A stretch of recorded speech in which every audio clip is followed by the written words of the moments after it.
Welcome to a New Human Podcast. This show is a place where we find out who we truly are and what we strive to be. Listen as we unravel current history and make our way to a new beginning. I am your host, Justin Klein. Welcome to the New Human Podcast, Betsy Kudlinski. Thank you. I am excited to see where this conversation goes today. I told you before, what intrigued me the most about you was the somatic experience and then life coaching.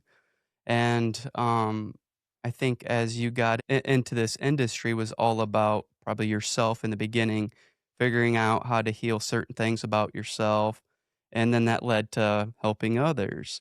So Betsy, let's go into that. Tell me a little bit about yourself and the first half of your journey leading into your life coaching and the somatic experience. I love that question. Makes it easier for me to figure out what to say. Yes, yeah. Let's start from the beginning and kinda just unravel who you are, and then what Yeah. led you down this road. Awesome. Cool. So as far as I was concerned, I had just a normal life, a normal childhood, a normal life. And I spent as much time as I could with animals. I had tons of pets growing up. I found horses at like 6-ish. I was one of those typical horse girls spending all my time there instead of at school or when I was outside of school. And then I went um, to school for, university for animal science. I was a zookeeper for 6 years. And then I stopped working with animals for a while and my body fell apart. Well, that's not entirely accurate. From the age of 12, I had Lyme disease when I was 12, and so from then on, I've kind of always had pain, especially joint pain. But they could never, nothing was ever wrong. Like they did Right. all the tests and nothing was ever wrong.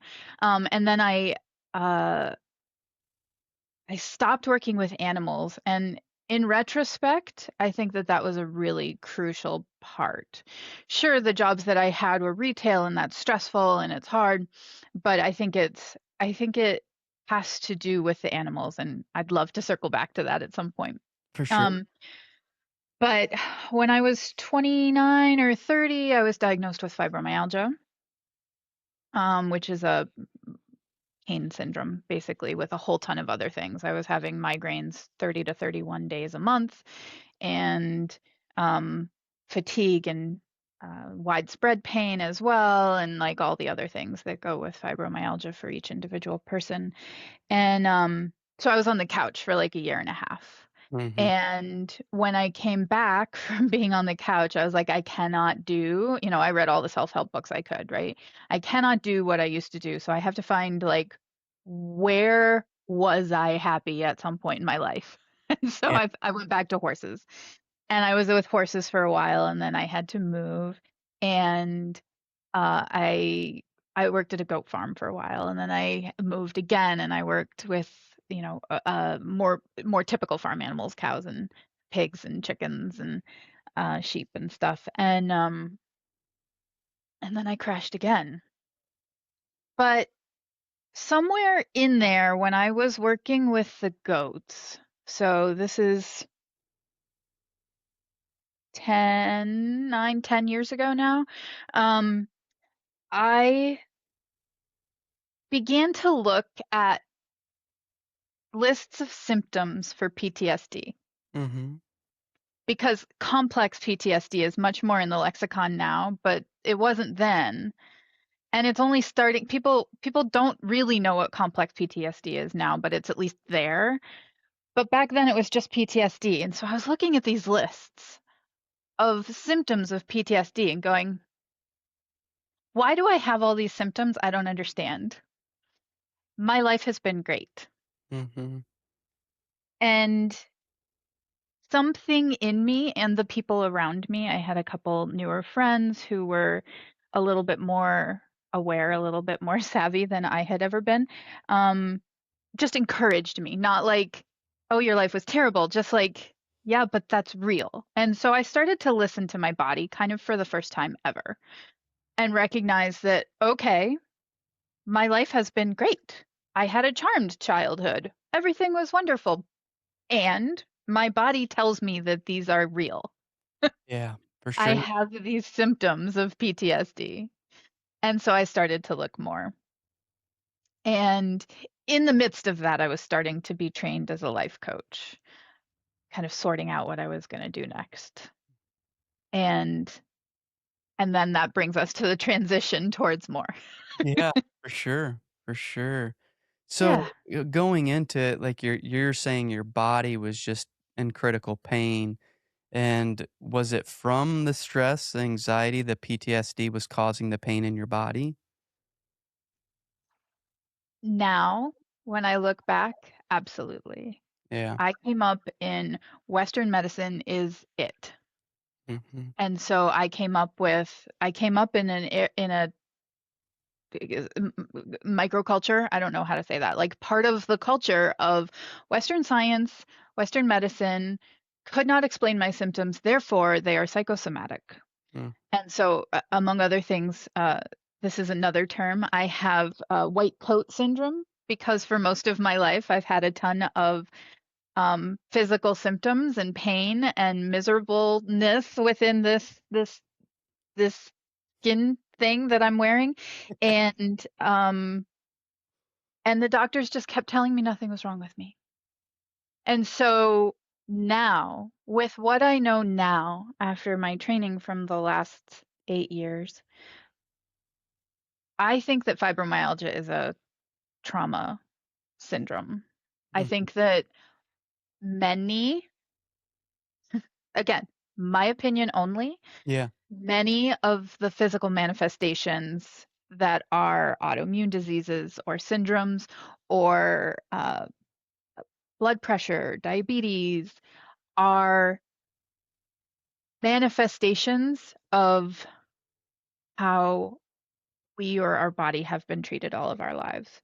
And some of that is just like, the normal things that we would say. Some of it is obviously genetic, there's a genetic component, but not everybody who has a predisposition for multiple sclerosis is going to get it, Mm, right? And so, or is going to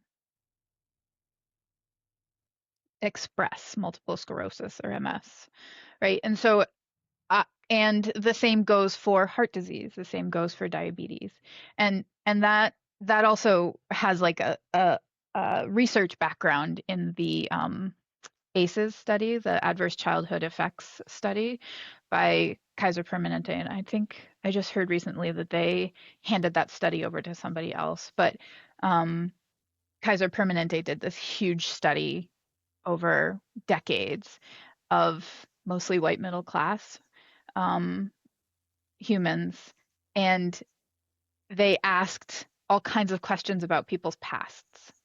And um, and so there's like 8 or 10 questions about adverse childhood events or experiences.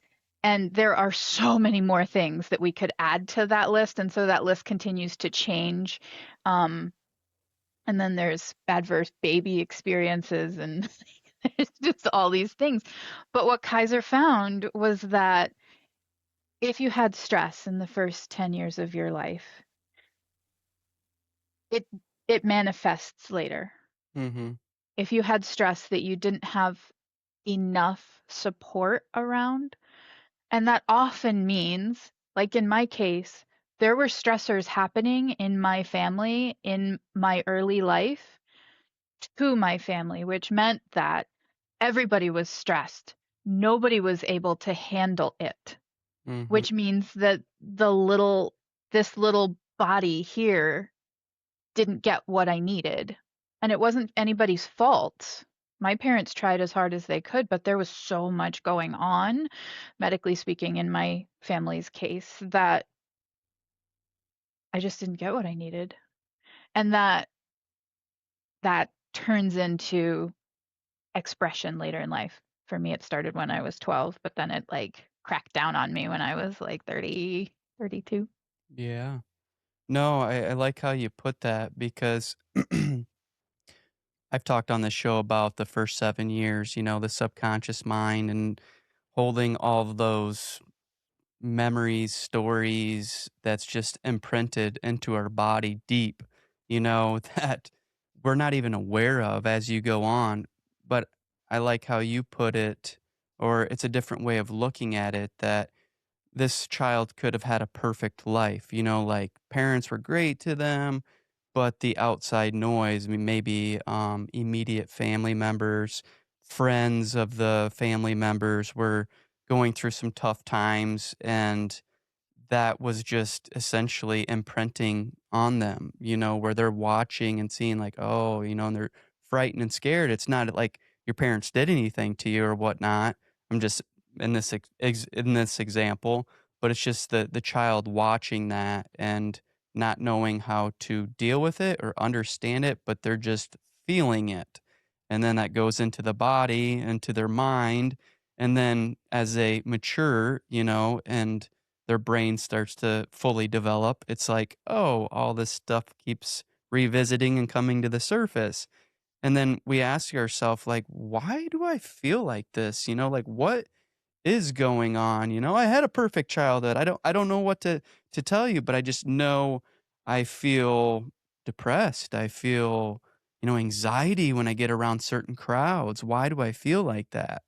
You know, so it's a different way to look at it where it's like some, I think, including myself, immediately would go, "Well, how was the childhood? How was the teen years? How was this for you?" Not like, I guess, bigger picture or more of a wide angle lens that there's more going on than what we can fathom, you know?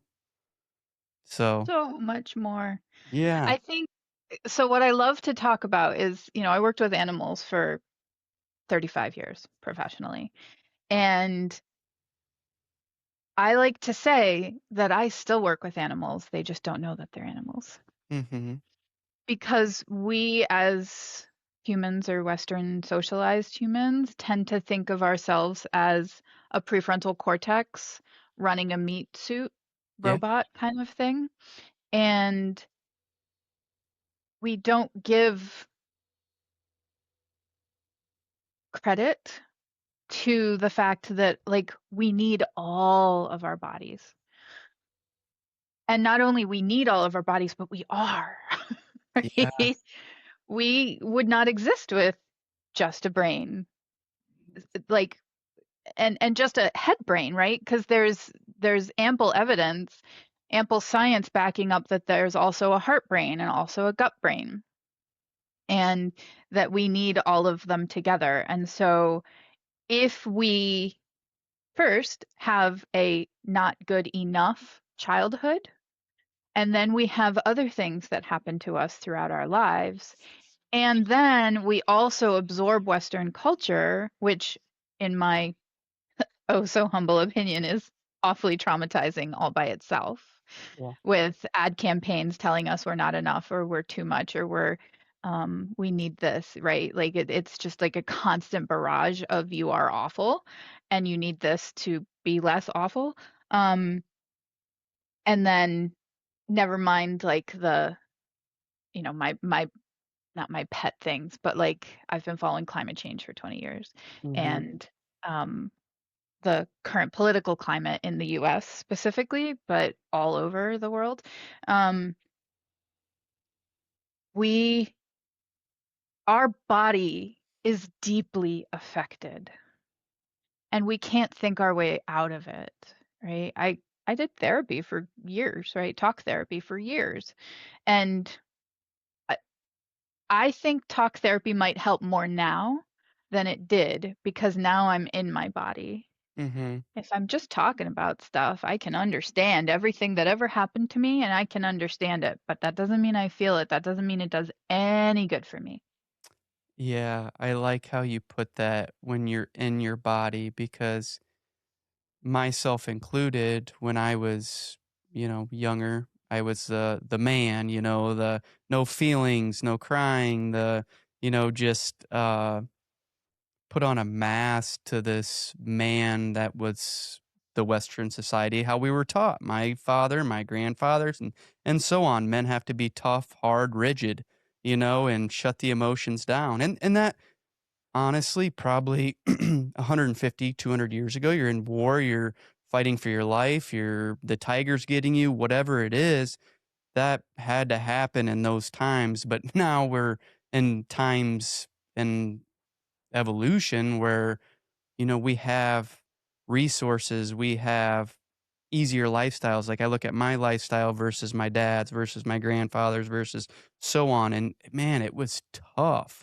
tough, tough, where I don't think they even had time to process their emotions, or maybe they did and they just didn't know how.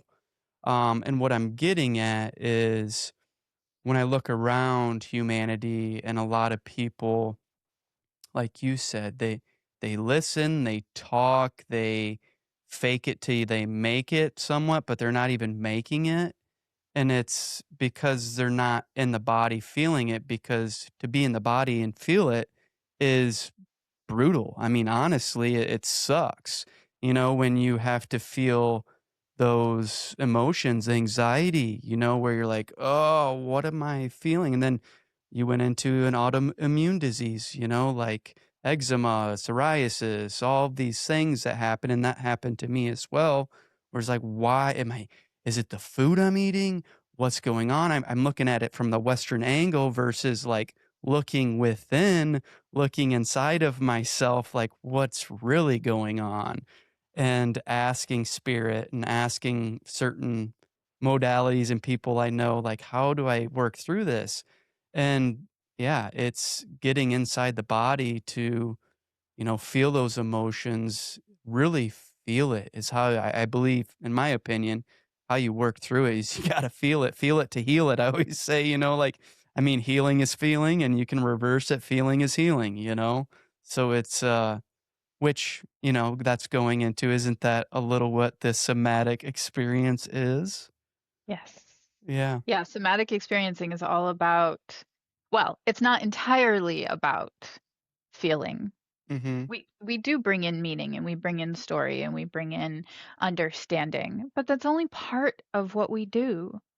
We work with the feelings in the body, the emotions, the movements.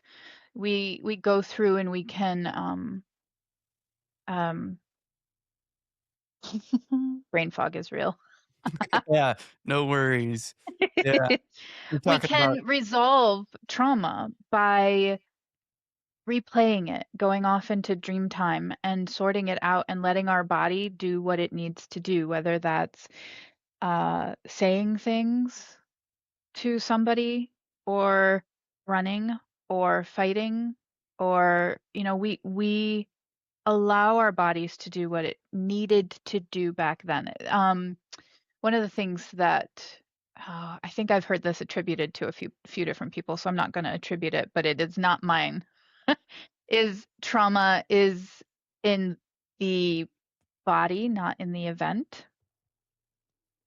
So the same person can go through the exact same car crash. The same child can go through the same childhood as their sibling, but it's how our bodies handle it, and whether that's an innate um, way of handling things in life, or whether that is created through all of our history of how we were taken care of or not taken care of, as yeah, the case may be. yeah, So, yeah, it is all in the body. yeah, And our understanding, our cognitive mind is helpful, but it is only a piece of the puzzle. yeah. So explain to me then what one could expect from somatic experience. If, for our listeners listening to this podcast, like, yeah, I've heard of somatic experience, but what exactly is it? What could one expect in your terms? Okay. So in my terms, um, there's two different answers to that question, because somatic experiencing is a trauma healing modality that I have trained in and I assist for trainings in. And that is, when you go in, it can look on the surface, like talk therapy, we often start talking. Mhm. Um, but there is much more space and enforced space. Like I'll interrupt you as you're talking about something so that you have an opportunity to feel whatever's happening, and so that your body has a opportunity to not become overwhelmed.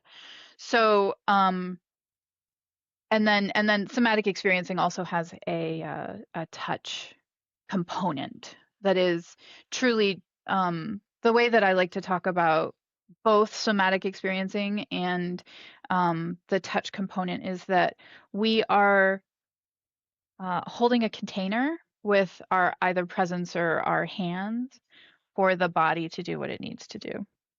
And that often involves far more than just holding a container. Mhm. That also involves um, slowing you down, Yeah. and inviting, asking questions, inviting movement, inviting stillness. Um, so it's not just, I'm not just sitting here with like fancy energy. I'm also doing an awful lot of other stuff, um, outwardly and inwardly. Um, but that's what somatic experiencing is. And then I I call my work renaturing because I use a ton of somatic experiencing, but I've also got additional training since then and before that. I'm trained in Reiki. I do have training in life coaching, so Yeah. I use a little bit more. Like I can pull out the life coaching if I need to. I tend to not, but Mhm. I can pull it out if I need to help somebody like sort through something. Um, and then I'm going through training for voice work, and then I also have additional touch training, and I work virtually. So for me, that looks like virtual hands-on, and it's wild how that can actually work. Um, as I'm sure you know because you're trained in Reiki. Yeah, yeah, So virtual distance. touch is the thing, or distance healing. But and then underpinning all of my work is my understanding of the animal that is the human animal. And so I can work virtually with people and I can watch you, Justin, and I can notice that you moved. I might not be able to notice like which foot moved, but I can actually get a pretty good idea because I've been watching animal bodies for so long and I can draw your attention to it. And so part of the work of both somatic experiencing and my work is to help you sort through how to help yourself, how to allow your body to do what it needs to do. I don't even want to say, I'm not a healer. Mhm. You are a healer, right? Your body heals itself. And I'm not a passive watcher by any means. Like uh, I just got another quote recently, which is that my most important tool is myself. So I have lots of tools in my toolbox and I can pull them out at need. But the fact that I sit here in nervous system regulation, which doesn't mean I'm calm all the time. That's a really important thing. I can get activated and settle while in a session, but I'm never going outside of my own capacity. So I'm able to kind of demonstrate to your nervous system while we're in session, hey, this is actually a healthy way to be. You don't have to be calm and steady all the time, like some gurus will say. And you don't and it's also unhelpful to be stuck in overwhelm or freeze state, which is anxiety or depression. Shorthand, total shorthand, to call overwhelm anxiety and uh, depression freeze. But they can be markers. And so a session, I do hour-long sessions.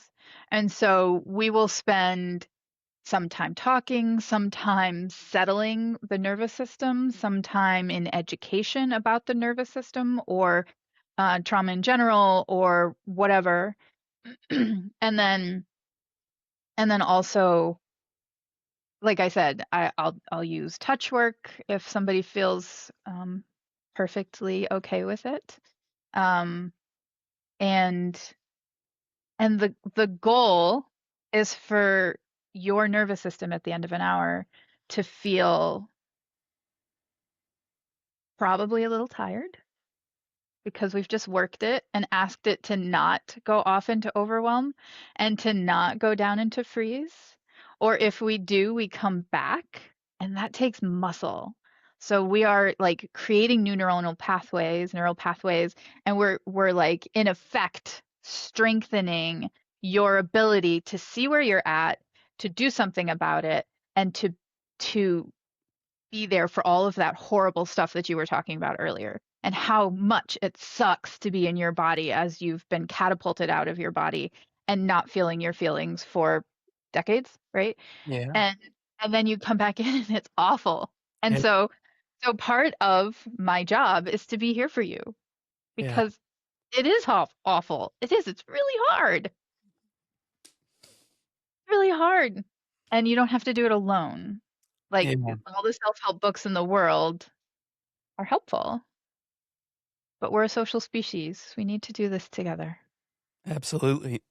Yeah, that's so when you're done with your session and you were saying, they're feeling all of these emotions, they're back in their body, they're rehashing some old memories, and feelings, emotions, and then they come back into their body. Their nervous system might be a little tired, and calmer. I would Hopefully. guess. Yeah, yeah, that's the idea, right? We're trying to calm the nervous system.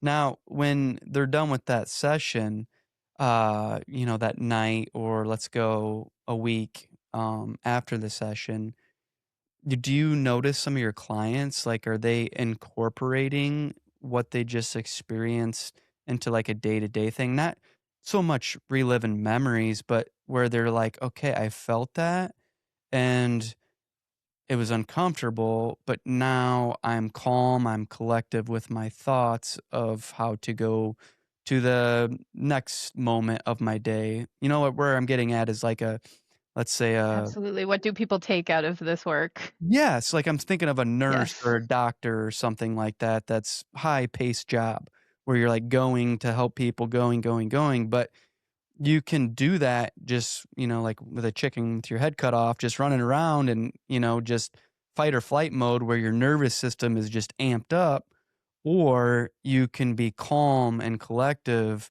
and, compassionate and not so into a hurry where like the saying that comes to mind is slow is smooth and smooth is fast. That area where do you see that happen with your clients after an experience where it's like, okay, you check in maybe a week or 2 weeks or a month and they're starting to incorporate that into their day-to-day life? Yeah. Um, yes. And the answer is substantially more complicated because most of the people I work with do have complex trauma, which usually involves developmental trauma, which means that that first 10 years or whatever, first 20 years, first 33 years, depending on which gauge you're working on, which map of development you're working on. Um, which often means there's no before and after. Like PTSD, shock trauma, is there was a before that car accident or war event, and there is an after, and I am different after than I was before. So complex trauma is often there was no before, and so we are relearning how to be us, which is why I call my work renaturing, right? It's like Yeah. figuring out what my true nature is and healing stuff so that I can get to it, not back to it, because there might not have been a back.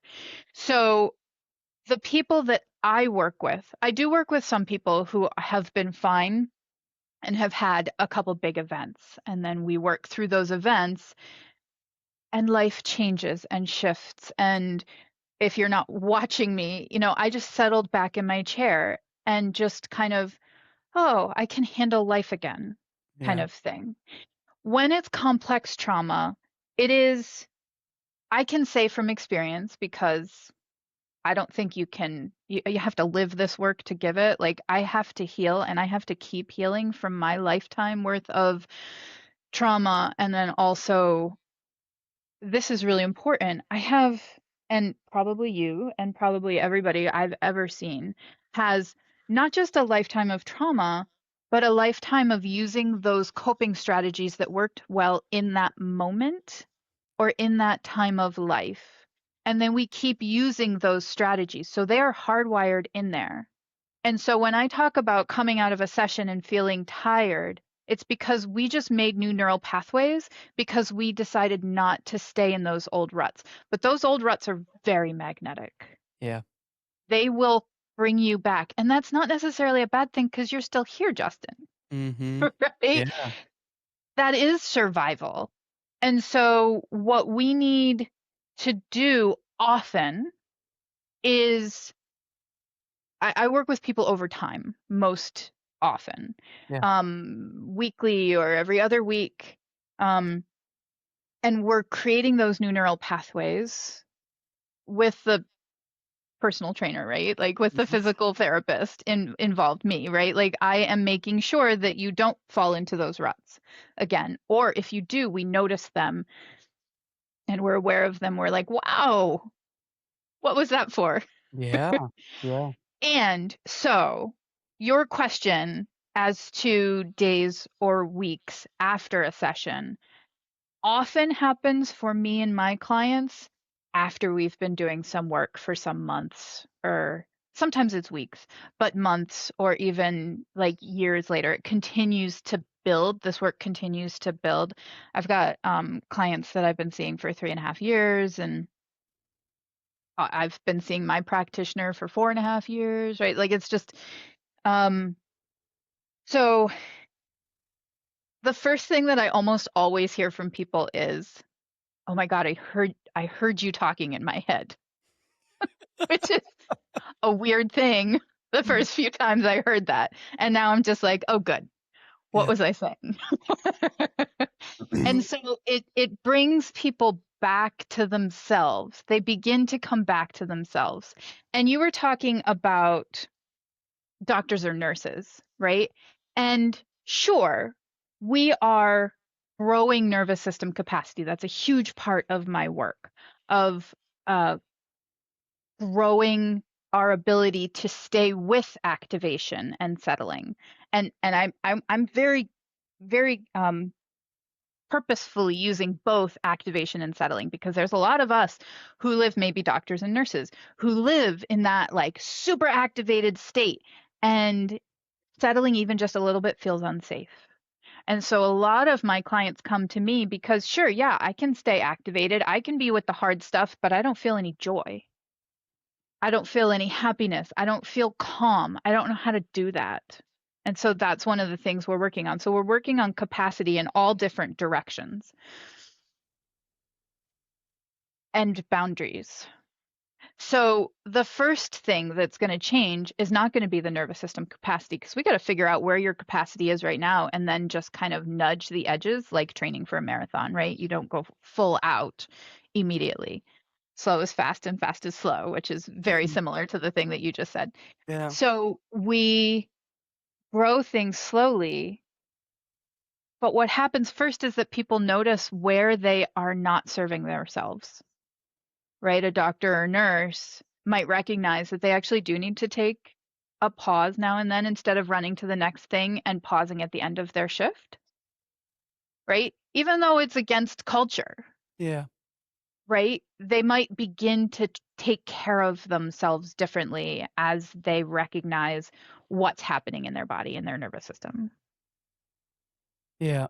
Self-awareness, you know? Yes. Right, exactly. Because when we live in overwhelm, we're not aware. Mhm. And And that's survival. And I'm not saying there's anything wrong with it. Nothing you have ever done is horrible. We might not like what we did, but it kept you here. And I'm going to go out on a huge limb and say including addiction because it kept you here. It was not okay to stay in your body and you needed to find some other way to do it. We might not think that that's a good coping strategy any longer. and we can change that. And it'll take time because slow is fast and fast is slow. Yeah, absolutely.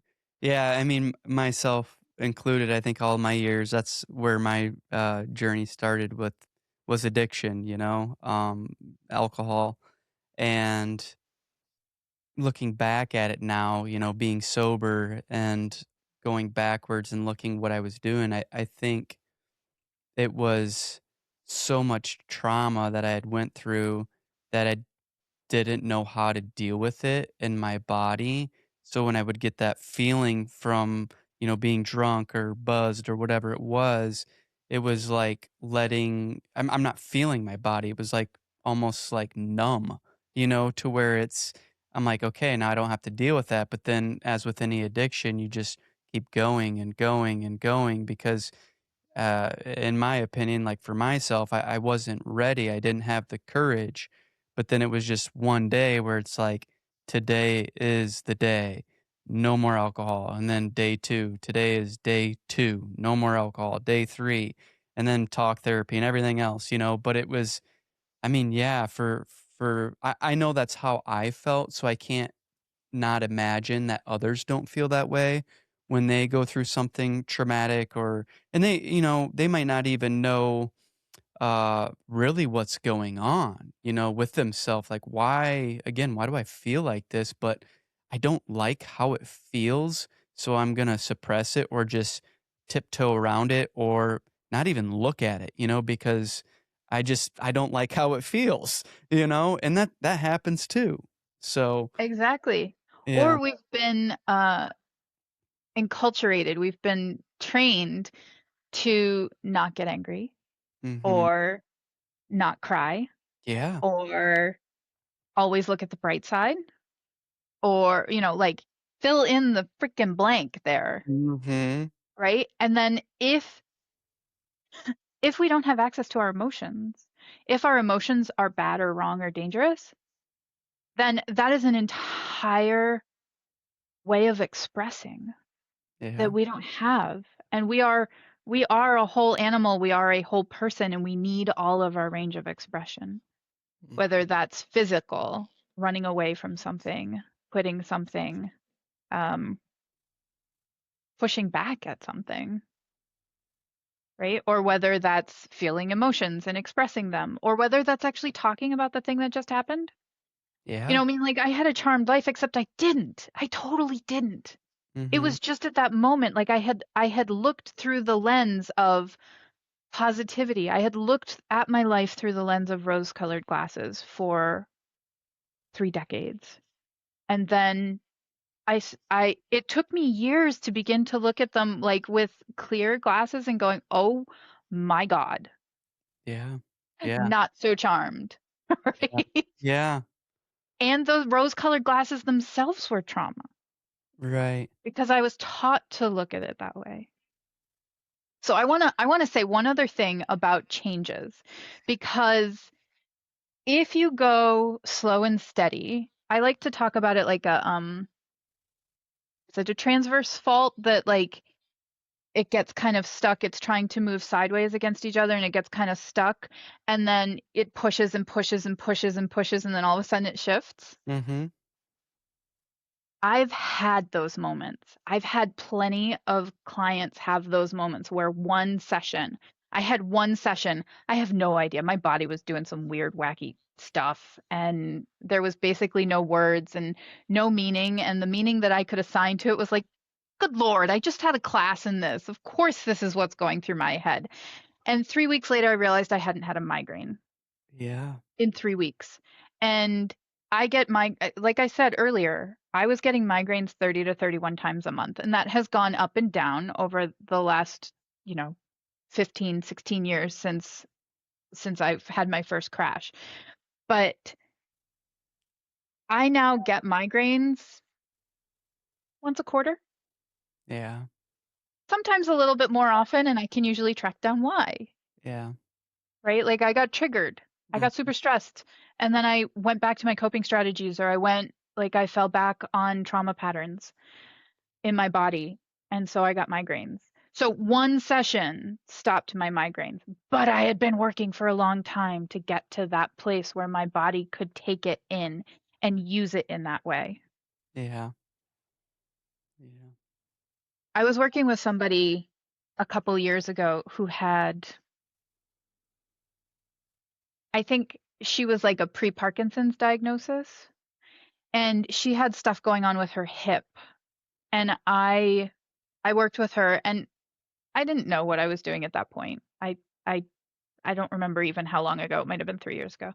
Um, and like each person I work with, I gather data, right? Like I'm Right. like, oh, I know what this feels like. I know what this is. And then I ask the person in front of me because I am experienced and you're the expert on you. And so, but this person, we were working with her hip, and the next time I talked to her, her hip wasn't hurting, and it had been hurting for months and months. So there, and that's another example of physical manifestations change as well, not just migraines, but um, back pain or knee pain, can often be physical manifestations of trauma that has happened. Yeah. And we don't know. And sometimes it's really, really hard. And sometimes it takes a really long time. We don't exactly know which symptom is going to be the thing that's able to be just kind of shifted quickly and which one is not. Yeah. I got a question. I'm gonna go back a little bit because I had a Please. yeah, when you said something, it just gave me this idea about your glasses. And I'm not saying your particular glasses, but glasses in general. You had rainbow glasses that, you're seeing everything, unicorns, rainbows, lovey, I have a wonderful life. And then you had glasses that were clear.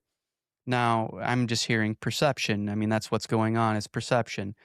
Uh, Now, one, when they perceive something, and now we're talking, I want to connect these dots from how I Please. look at something to how my body feels it. So, in your case, you're seeing stuff like the rainbows, the unicorns, everything's like perfect, but it's not. So, what I'm getting at is so if you're seeing it that way, is it like you're tricking the body or the body doesn't lie no matter what? You know where I'm going with this is it can get confusing because 'cause I'm trying to wrap my head around that where like, we could have example A and example B, and they're both brothers. Now A lost his dog and B lost his dog. Now A lost his dog and, it sucked, but it wasn't so bad. He loved him and sent him off and had a lot of good memories with him, and it didn't affect him so bad. Uh, Brother B, he is wrecked. I mean, he's tore up. He can't even get out of bed. He's rotten in his couch, just cannot move on, but they both love them equally.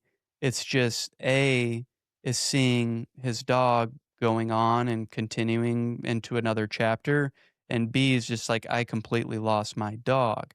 So, where I'm getting at here is there's two different perceptions, but the same situation. Now, how does one like example A that's seeing this dog that, died that it didn't affect him as bad? Is that something that could happen in 10 years where now he's ready to process his dog happening or is it just, yeah, it's fine. It didn't happen. You know where I'm getting at with this? What's your take on it? As far Yeah. as perceiving something, but then 10 years later looking at it through a different lens and like, holy cow, that actually happened. But it's not like, is it you lying to yourself or is it just in that moment you're like, oh, it isn't so bad, but it's your mind essentially protecting your body? Yeah. So I'm gonna just go with brother A because if we're talking about two different people, it gets like infinitely more Oh, yeah, yeah, yeah. complex. But if we're just going with brother A, it could be that he was stable and well enough resourced that it didn't hit him so bad. And it might never hit him. It was sad Yeah. and he went on. Or it could be that that dog meant absolutely everything to him and he didn't have the capacity or the support, external or internal support, to be able to hold the amount of grief and the upheaval in his life that happened when that dog died.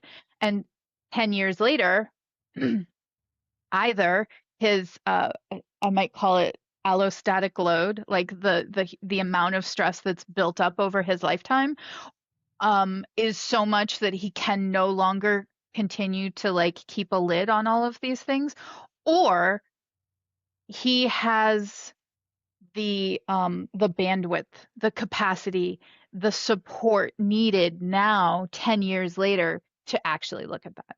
So I work with both of those types of people. I work with a lot of people who hit 35, 40, 45, 50, and they're like, I can no longer deal. Mhm. Everything was fine, and now I can't deal. What the hell? Yeah. And so I would say that is a case of that allostatic load thing. It just builds up, and there's like one straw that breaks the camel's back, and then we have to look at all of the straw that they've been carrying all of their life. I also work with people who have done enough talk therapy that they've gotten their mind around stuff, or they are finally with a partner who cherishes them and supports them, and they are starting to fall apart. Mhm. Not because everything has gotten too bad, but because now they've got the support they need to look at their life. And I have been both of those people, right? When I first started, it was the straw that broke my back. It was just too much. I couldn't anymore. Um, and then I also, for a while, I was with somebody who was, for a while, right there for me and able to support me in ways that he could. And it was enough for my body to feel safe enough to then begin to look at things and recognize, oh, holy hell, my childhood wasn't good. Yeah. Huh, amazing. It's and you could look at that again, perception, two different ways where it's like, him maybe is like, what did I do? Like I'm here for you, I'm loving you, I'm compassionate, and you're breaking down and crying where it's like, what did I do? Or, so it takes, Yeah. I there's will always say that in that case, I was already working with um, somatic experiencing practitioners, yeah. and I was beginning to learn about it because even before I took the training, I was learning about it. I was reading the books, I was doing the things, and so I was able to explain to him what was going on. Oh, for sure, for sure. Like I But don't it wanna was it scare was you right still off the gate. disorienting to him. Yeah. Where did you learn about somatic experience? Like, I mean, where'd you come across it and where did you train That's for funny. that? Yeah. My best friend actually told me you should read this book. She has no memory of telling me Yeah. Yeah. that. But Peter Levine, who started somatic experiencing, um, his first book was Waking the Tiger. And it is super accessible, and it's a little dated now, but Mhm. it's a super accessible book. There's been better ones. I love the book In an Unspoken Voice, which is a little bit further along and more comprehensive, a little bit more in depth. Um, and like that got me utterly hooked because I think we were talking before you hit record about finding something and going, oh my God, this is it. It just makes so much sense.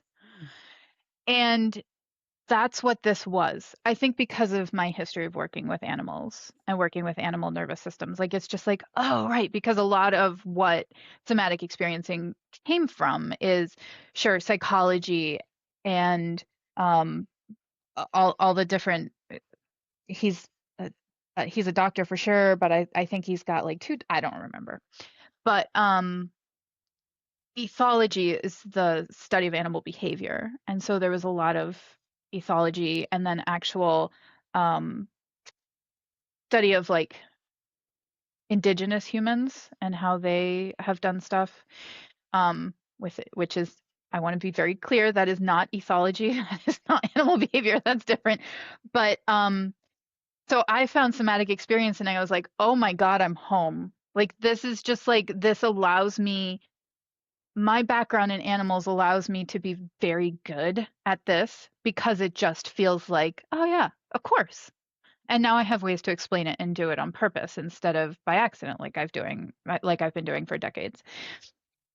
Um, Somatic Experiencing International, SEI, is, I think their website is traumahealing.org, and that they do trainings all over the US, all over the world, literally all over the world, in person or online. I highly suggest in person, even if you work online. The experience is completely different, and the training itself is a 3-year training. You go, if you're in the States, you go 8 times over 3 years. And if you're in Europe, you go six times over 3 years, um, for 4 to 6 days at a time. But it's alchemical because you're steeped in this learning about trauma and activation and settling, and it means that you get it in your body, in your system. And so the training itself is you do a certain number of training days, um, over 3 years. And you also get sessions for yourself because, again, the live it to give it, you need to know what you're offering. And then you also get case consults, like supervision over Yeah. time to get your certificate at the end. Yeah, I was laughing because it's You like, were laughing. I yeah, saw yeah, it. yeah, it's like, wow, I get to go and do some training, working on my traumas and body, experiencing, like, the shit of the shit, and it's like, Absolutely. "Oh, it's gonna be great." It is not. What I will say is my first year of the training, I was in the middle of a crash, like my second crash. I crashed again when I was, I don't remember. Um, slightly post COVID, like because of COVID, because of the additional Oh, yeah. stress of that. And my first year of the training, I have virtually no memories of the entire first year of the training. And then I went back to assist. And the first time I assisted for beginner one, I was like, I figured I'd be like scribbling a ton of notes and like being like, oh, it's new information. It's awesome. I quote stuff from beginner year. Yeah.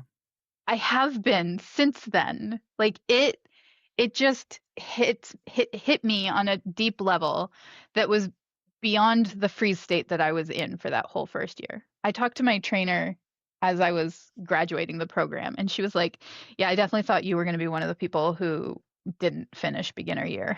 Yeah, yeah, for sure. No, it's difficult, but I It mean, is look at very yeah, intense. yeah, look at now, like what you're doing and even the animals. I was a little confused in the beginning, reading your story too, like how is animals connecting in with all of this? But then it's like, well, sometimes we forget we are animals, we're not just these human superior beings. We are Yes. animals.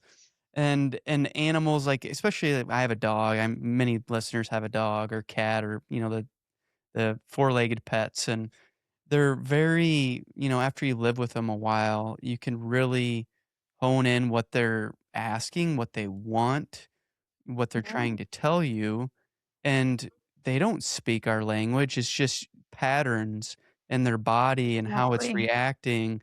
And when you use that as you're using it for humans, it's like, talking with our hands, or if we're looking up in the corner or what's going on, you're like, oh, like just me, like, Exactly. what's going on here? You can't help but noticing things on a different level to where you can connect, on a deeper level with the client now, and yeah, it's interesting, it's, very intriguing, so Yes, absolutely. And when you've been doing that with thousands and thousands and thousands of animals over 40 years, 35, 40 years, right?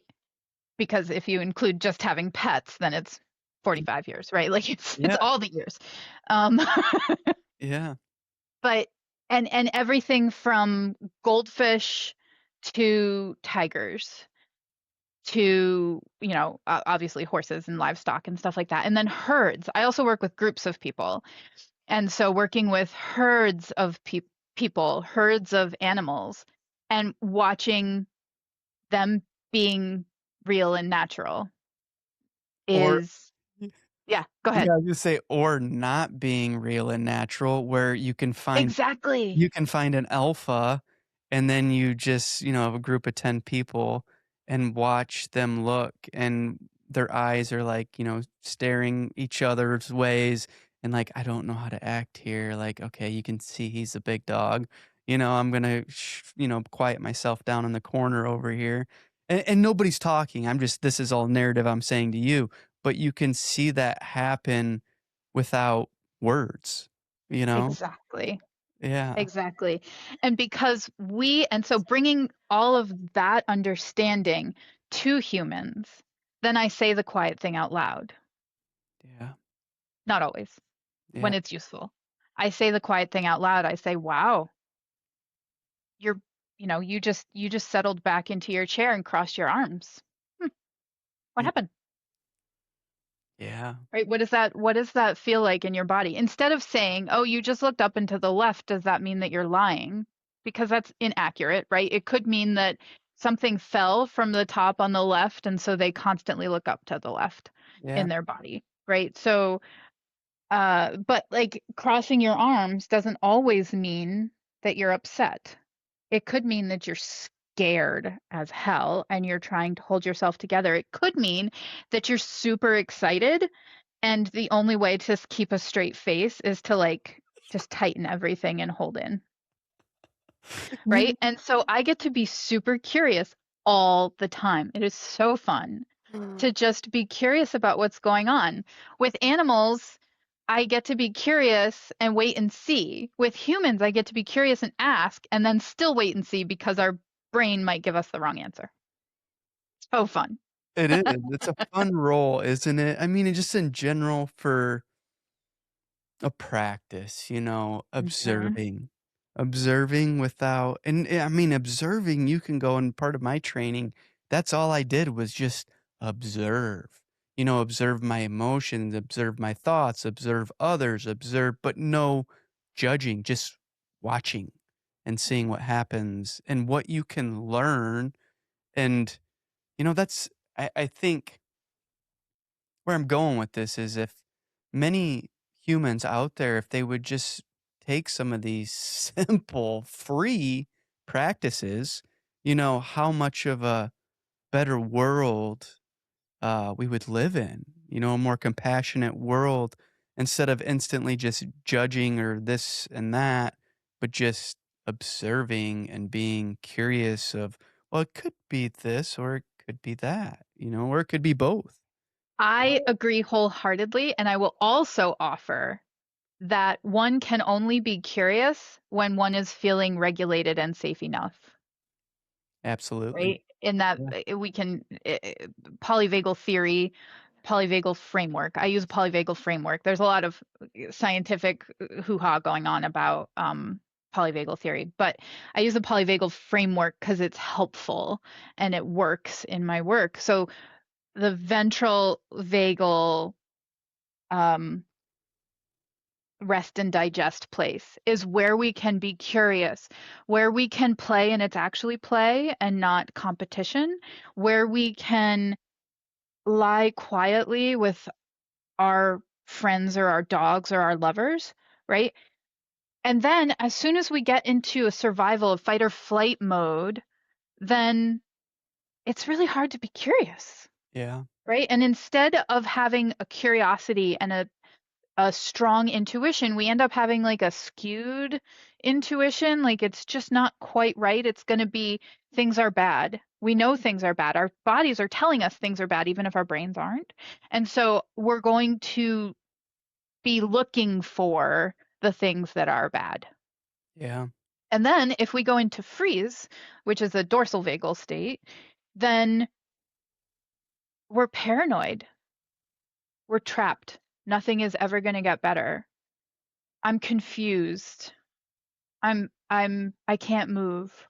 Right? Like all of those things are down in a dorsal freeze state, right? And so if we can find curiosity, we know we've got a hold on stuff. And that's another thing you asked me earlier, what shows up for people after sessions.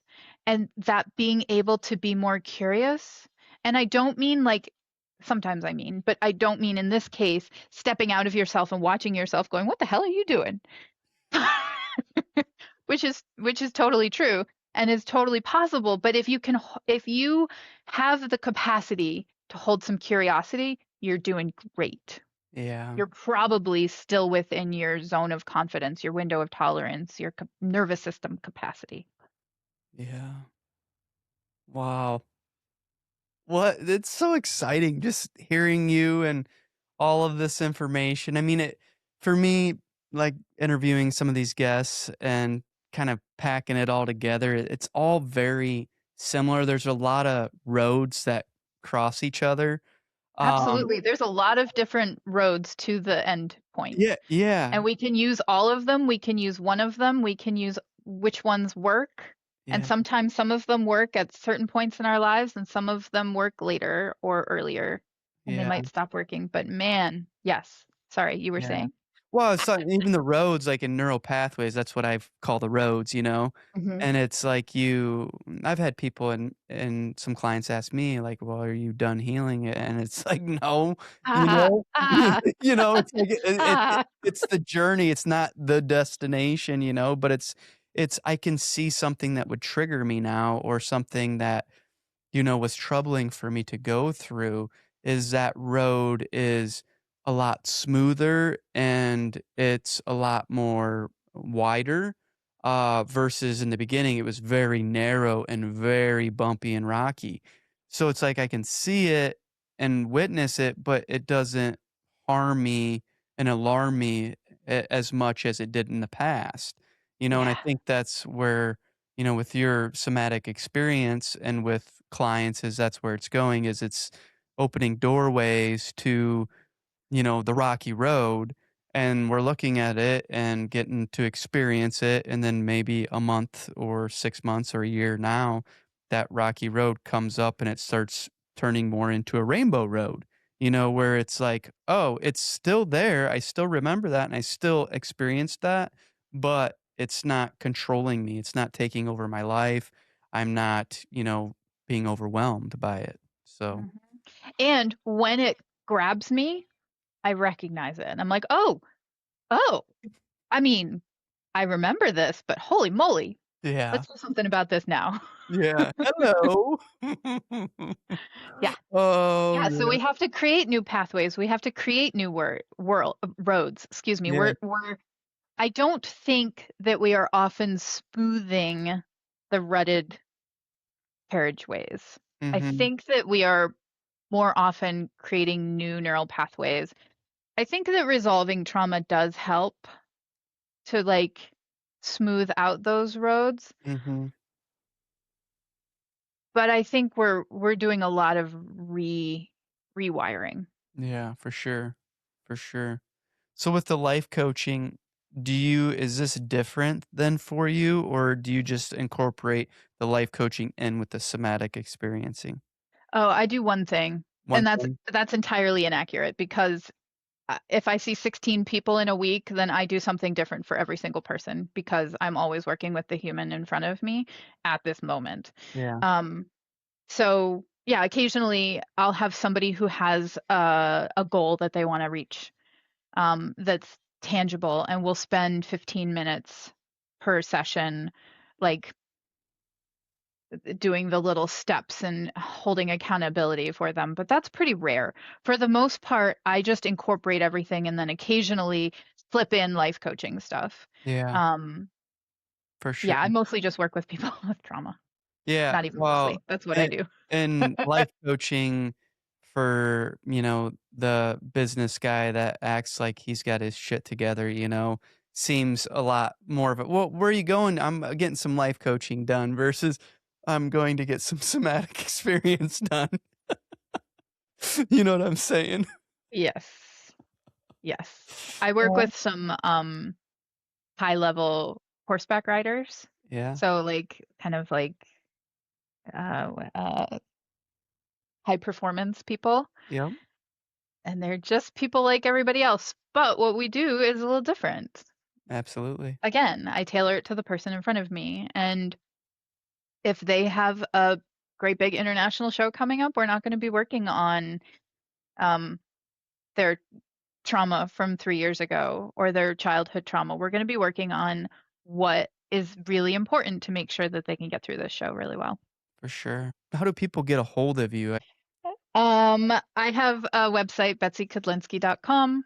Mhm. I revamped it in the spring, May of this year, so I mean, it was always fine, but like it's the most coherent it's going to be until the next time I do it. And I'm also on Facebook, Betsy Kudlinski, and I'm on YouTube, Renaturing with Betsy Kudlinski. And if what I've been talking about sounds amazing, get a hold of me. If what I'm talking about sounds great, I mean, I like what you're saying, but I don't know about the animals. Traumahealing.org has a practitioner directory that you can find other practitioners that are somatic experiencing practitioners. Yeah. Um, so yeah, yeah. Yeah. Awesome. If you have a message for our listeners involving everything we just talked about, one important line message, what would that be, Betsy? The one that's going to come out of my mouth this time is um, you've spent a lifetime creating these neural pathways, these roadways, this wiring. A hack isn't going to fix it. It really does take work, and it's so worth it Yeah. to actually change the way your body and your mind work. So worth it. I've had a pleasure talking to you, Betsy. I mean, really, I learned a It's lot been fun. today. We giggled. You made me question some things where I'm like, oh God, that was not fun when I did that, you know? But no, it was great. I really enjoyed my time with you. Thank you for your time and sharing all of your knowledge and experiences. Thanks, Justin. I Yes. had a really good time. I appreciate you too. All right, guys. Thanks for tuning into today's episode. We hope you enjoyed it as much as we did. And remember, hit the like and subscribe button. And if you have any questions or anything, don't hesitate, reach out to us.